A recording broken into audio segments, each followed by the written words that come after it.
தற்போதைய செய்தியை நாம் பார்த்து வருகின்றோம். உயர்நீதிமன்ற நீதிபதி தண்டபாணி இல்லத்தில் முறையீடு செய்ய தாவேக தரப்பு முடிவு செய்திருப்பதாக தகவல் வெளியாகியிருக்கிறது. நேற்று கரூரில் நடந்த சம்பவம் தொடர்பாக அந்த பிரச்சனை தற்போது விஸ்வரூபம் எடுத்திருக்கக்கூடிய நிலையில் இந்த பரப்புரை கூட்டத்தில் ஏற்பட்ட கூட்ட நெரிசலில் சிக்கி 39 பேர் உயிரிழந்தனர்.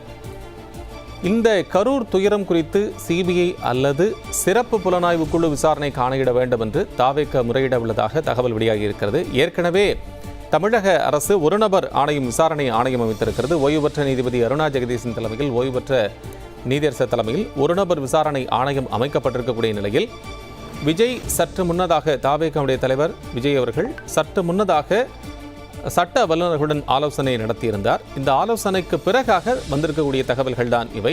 பரப்புரை நடந்த இடத்தில் இருந்த சிசிடிவி பதிவுகளை ஆய்வு செய்து அவற்றை பாதுகாக்க வேண்டும் என்றும் அவர் கேட்டுக்கொள்ள இருப்பதாகவும் அது தொடர்பான முறையீடு செய்யப்பட இருப்பதாகவும் அறிய முடிகிறது.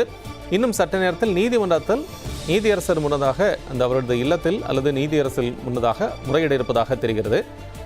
நீதிபதி தண்டபாணி இல்லத்தில் முறையீடு செய்ய தாவேக தரப்பு முடிவு செய்திருப்பதாக தகவல்கள் வந்து கொண்டிருக்கின்றன. தாவேகவுடைய கரூர் பரப்புரை கூட்டத்தில் ஏற்பட்ட அந்த கூட்ட நெரிசலில் சிக்கி 39 பேர் உயிரிழந்திருக்கக்கூடிய சூழ்நிலையில் அடுத்ததாக தாவேகவுடைய நகர்வுகளை பார்த்து வருகிறோம்.